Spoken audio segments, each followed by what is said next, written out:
हैदराबाद मतलब निजामों का शहर।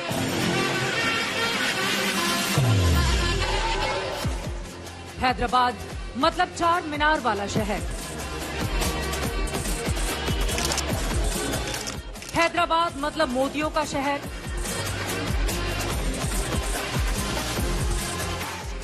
हैदराबाद मतलब लजीज बिरयानी वाला शहर।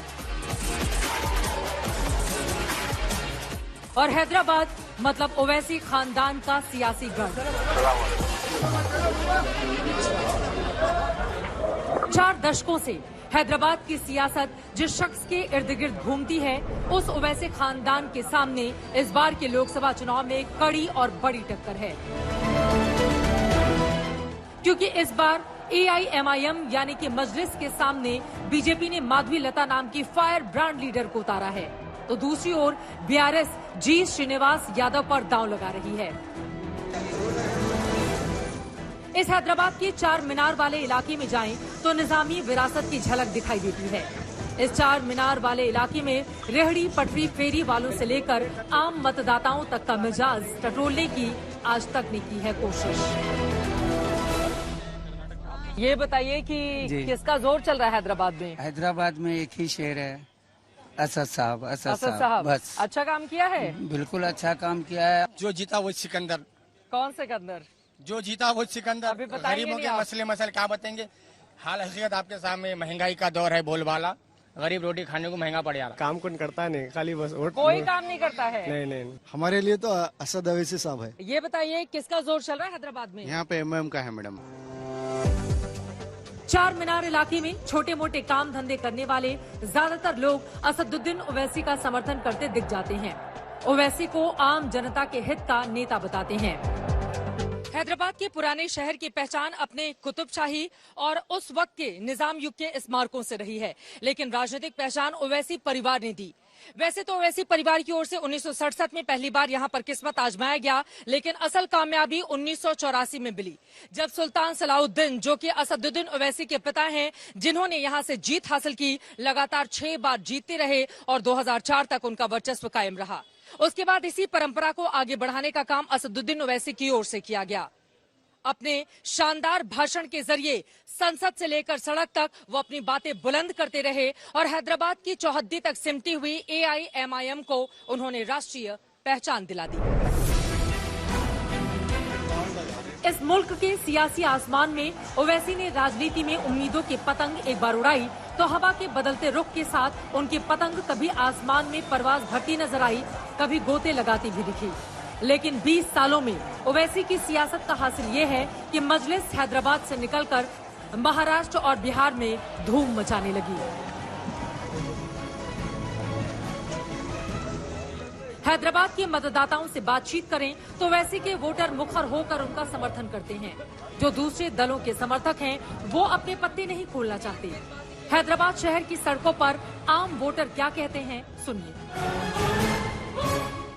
तो हैदराबाद में बीजेपी आएगी, MIM आएगा?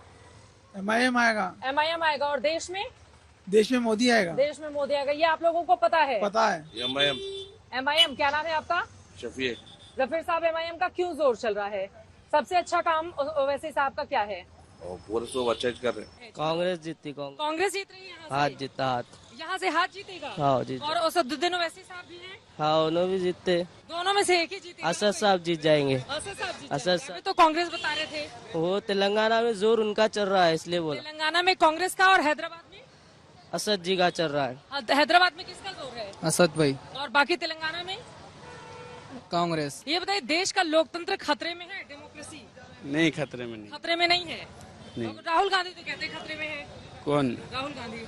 राहुल गांधी, उसको कुछ पता नहीं है। जमहूरियत खतरे में है? नहीं है। नहीं है? नहीं है। राहुल गांधी कहते हैं जमहूरियत खतरे में है। वो नुमाइश होंगे, यानी है।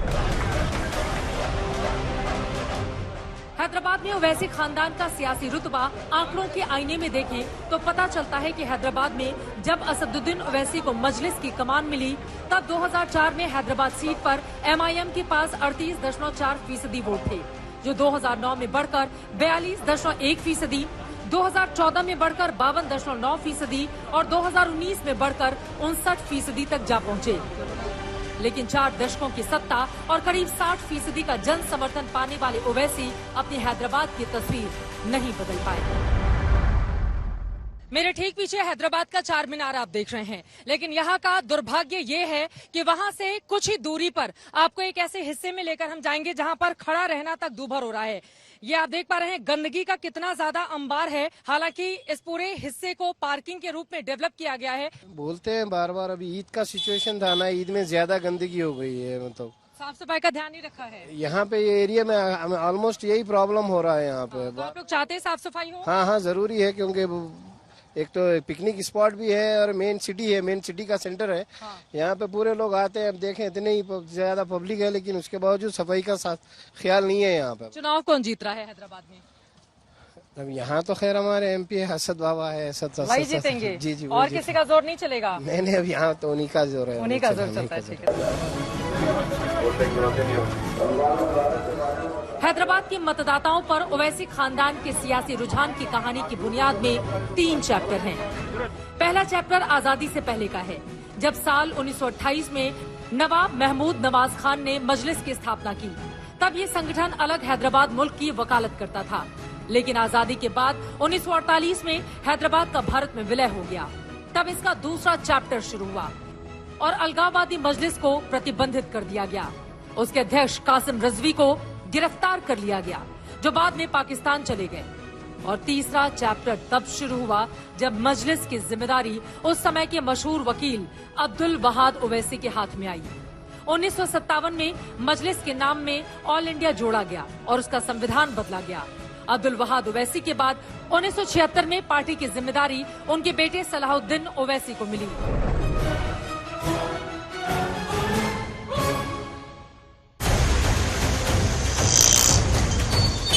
असदुद्दीन ओवैसी ने फिर उसी खानदान की सियासत की रवायत को आगे बढ़ाया और पार्टी की जिम्मेदारी को संजीदगी से निभाया। मुल्क की सियासत में खुद का वजूद कायम करने के लिए ओवैसी ने हुकूमत की नीतियों की मुखालफत शुरू कर दी। राम मंदिर निर्माण का मुद्दा हो या धारा 370 का, दूसरी तरफ 3 तलाक उन्मूलन का मामला हो या फिर CAA का, हर मुद्दे पर भारतीय जनता पार्टी और नरेंद्र मोदी को बेबाक तरीके से असदुद्दीन ओवैसी घेरते रहते हैं और बीजेपी के नेताओं के निशाने पर भी रहते हैं। लेकिन उनकी ये आक्रामकता कई बार बीजेपी के लिए फायदे का काम कर जाती है। यही कारण है कि बीजेपी की B टीम कहकर कांग्रेस पार्टी के लोग असदुद्दीन ओवैसी पर निशाना साधते हैं। ये और बात है कि तेलंगाना में इस बार कांग्रेस के नेता ये प्रचार कर रहे हैं कि उनकी पार्टी ओवैसी के साथ मिलकर चुनाव लड़ रही है। हमारा इस चुनाव में किसी से अलायंस नहीं है तेलंगाना में, और ये बड़ी मजाक खेज बात है कि कभी हम B टीम हो जाते तो कभी उन्होंने बोलते हैं, ये बोलते। तो ऐसा लगता है कि ये लोग कंफ्यूजन का शिकार हैं। बहरहाल आज तक की टीम ओल्ड हैदराबाद में दूसरे इलाकों के मतदाताओं का मिजाज जानने के लिए पहुंची। इसका जोर चल रहा है हैदराबाद में? अभी तो पता नहीं है, क्योंकि ये पहली बार ऐसा अच्छा कैंडिडेट आया है। जो किसका अच्छा कैंडिडेट? बीजेपी का। बीजेपी का? हाँ। तो टक्कर मिलेगी बहुत बढ़िया ओवैसी साहब को। बहुत। फेवरेट पार्टी कौन सी है? बीजेपी। बीजेपी क्यों? नरेंद्र मोदी के साइड में हम इसलिए। जीत कौन रहा है? 400 पार। 400 पार? जी मैडम। हैदराबाद में? हैदराबाद में देखिए अभी तो मुकाबला टक्कर का है। हैदराबाद की चुनावी बिसात भले ही असदुद्दीन ओवैसी के लिए अब तक एक तरफा रही हो, लेकिन 2024 में उनकी चुनौती इतनी आसान नहीं रहने वाली है। बीजेपी ने वॉक ओवर देने से मना कर दिया। इसी वजह से एक मजबूत महिला कैंडिडेट माधवी लता को चुनावी मैदान में उतारा है। हिंदुत्व और राष्ट्रवाद की छवि पर आक्रामक तरीके से वो बोलती हैं। मुस्लिम महिलाओं के बीच उनकी अच्छी पैठ है। वो भरतनाट्यम नृत्यांगना हैं, डॉक्टर हैं, समाज सेवा करती हैं। हैदराबाद में पहली बार बीजेपी ने ऐसा उम्मीदवार उतारा है जिसे लेकर बीजेपी समर्थकों के बीच उम्मीद भी है, जोश भी। माधवी लता भी पूरी ताकत के साथ ओवैसी को पटखनी देने के लिए तैयार हैं, क्योंकि हैदराबाद में विकास के साथ ही साथ नेताओं के लिए सांस्कृतिक मुद्दे भी बड़ी सियासी पैठ रखते हैं। हैदराबाद का नाम बदलकर भाग्यनगर कर दिया जाएगा। बार बार बीजेपी की ओर से चुनावी भाषणों में नेताओं की ओर से ये वायदा किया जाता है और उसके पीछे अपने तर्क दिए जाते हैं। लेकिन मौजूदा वक्त में चार मीनार के बिल्कुल पास में एक मंदिर है, भाग्य लक्ष्मी मंदिर, जहां पर दूर दूर से हजारों की तादाद में लोग दर्शन पूजन के लिए आते हैं। लेकिन यहां पर जब आप आएंगे तो पाएंगे कि मुख्य मुकाबले में एक तरफ असदुद्दीन ओवैसी की पार्टी है तो दूसरी तरफ भारतीय जनता पार्टी। हैदराबाद से बीजेपी की उम्मीदवार माधवीलता हैदराबाद बनाम भाग्यनगर की राजनीति पर क्या कहती हैं, सुनिए। हम थोड़ी कह रहे कि ये सिर्फ हमारे तरफ का नाम है। ये तो दो परिवारों को या दो मजहब को जोड़ने वाली बात हो गई ना, कि एक हिंदू लड़की का शादी एक मुसलमान राजा के घर में हुआ है और हम उसका नाम पूछ रहे, तो ये जोड़ने वाली बात हो गई। हम तो दो मजहबों को जोड़ना चाहते हैं। जीत रही है हैदराबाद? बिल्कुल।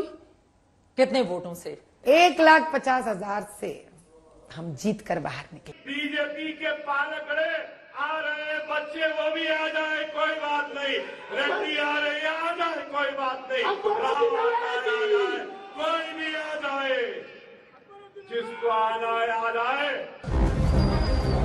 ओवैसी की पार्टी के इसी जनाधार को टक्कर देने के लिए माधवी मैदान में आई हैं। मोदी के सबका साथ सबका विकास के मंत्र और प्रखर हिंदुत्व की धार पर सवार सियासत के साथ माधवीलता हैदराबाद में ओवैसी के अब तक अजेय किले में नैतिक राजनीतिक करप्शन का सवाल उठाती दिखाई देती हैं। एक ही नाम, दो वोटर आईडी। अब आप बताइए, जो दूसरा आदमी नहीं है तो उनके साथ मैं लड़ूं कैसा? उसका गिनती में अपने आप कैसे उसको कैसे समझाऊं मुझे वोट देने के लिए? एक तो समझाऊंगी, मतदाता हैं 1.5 लाख से ज्यादा, ऐसे तो एपिक नंबर से निकालूंगी जो है वहां पर। हाँ, 1,60,000 के ऊपर है। नंबर ही नहीं है, वो नंबर बन जाते हैं, उनके ऊपर लोग रहते हैं। बीदर से, रायचूर से, आंध्रा के बॉर्डर से एक दिन पहले बस में लोग आते हैं। इनको कहते हैं शिफ्टेड वोट्स। माधवीलता का सीधा आरोप है कि केंद्रीय चुनाव आयोग से शिकायत के बाद जब राज्य चुनाव आयोग से आंकड़े मांगे गए तो स्थानीय GHMC प्रशासन ने वापस उन्हीं से डेटा मांगा। हालांकि ओवैसी ऐसे आरोपों को चुनावी सियासत भर मानते हैं। और आप इलेक्शन कमीशन ऑफ इंडिया को आप गाली दे रहे हैं, इसका मतलब तो ये ऐसा है, हर पार्टी आती है और चुनाव से पहले इस तरह की बात करते हैं, मगर रियलिटी तो कुछ और ही है। हालांकि ओवैसी पर मुस्लिम वोट के ध्रुवीकरण से जीत हासिल करने के आरोप लगते हैं, लेकिन तेलंगाना में मुस्लिम सिर्फ 13% हैं और ओल्ड हैदराबाद में उनका जनसंख्या घनत्व सबसे ज्यादा। खुद को सियासत की लैला बताने वाले असदुद्दीन ओवैसी की बीते 10 सालों की राजनीति भी बड़ी खूब रही है। आपको बताते चले, पहले हैदराबाद, तेलंगाना, आंध्र प्रदेश के इर्द गिर्द ही उनकी ओर से चुनावी किस्मत आजमाई जाती थी। लेकिन उसके बाद उन्होंने महाराष्ट्र में कदम रखे, जो पहले हैदराबाद स्टेट का हिस्सा हुआ करता था। महाराष्ट्र में नगर निगम, विधानसभा और उसके बाद लोकसभा चुनाव में उनकी पार्टी को जीत हासिल हुई। ओवैसी की महत्वाकांक्षा बढ़ी, उसके बाद वो पहुंचे उत्तर प्रदेश, बिहार और फिर पश्चिम बंगाल, क्योंकि इन तीनों ही प्रदेशों में मुसलमान वोटरों की संख्या काफी ज्यादा है और कई सीटों पर वो जीत या हार तय करते हैं। हैदराबाद में ओवैसी की सियासत का नब्ज टटोलने हम आगे बढ़े ही थे कि गणगौर उत्सव मनाती कई महिलाएं सड़क किनारे दिख गईं। किसका माहौल चल रहा है हैदराबाद में? बीजेपी का। क्यों बीजेपी का? मोदी जी हमारे फेवरेट। मोदी जी फेवरेट हैं। हाँ, उन्होंने राम मंदिर जो बना दिया, इतने सालों से वेट कर रहे थे हम सभी हिंदू लोग, तो उन्होंने राम मंदिर बना दिया, इसी कारण बीजेपी का ही है। लेकिन यहाँ पर तो असदुद्दीन ओवैसी जी का गढ़ माना जाता है हैदराबाद। लेकिन हमारे लिए तो मोदी जी ही आगे हैं। माधवीलता तो बेस्ट है। बीजेपी का जोर असदुद्दीन ओवैसी का लेकिन इलाका है ना। क्या हम तो बीजेपी के वोटर हैं ना। आप लोग बीजेपी के वोटर हैं। भारत का बच्चा बच्चा जय श्री राम बोलेगा। इन मतदाताओं को राम के नाम और मोदी के काम पर इतना भरोसा है कि ये हैदराबाद में भी कमल फूल को विजयी देख रही हैं। हालांकि भरोसे का जिक्र हमें हैदराबाद के मशहूर मोती के बाजार तक ले गया। 400 साल पहले निजामों के जमाने से हैदराबाद में सजे मोती के बाजार में आज भी सबसे बड़ी चुनौती यकीन की ही है। विश्वास करना पड़ता है, कस्टमर को विश्वास जल्दी से हासिल नहीं होता कि हमने जो मोती दिया है वो नेचुरल है या नहीं है।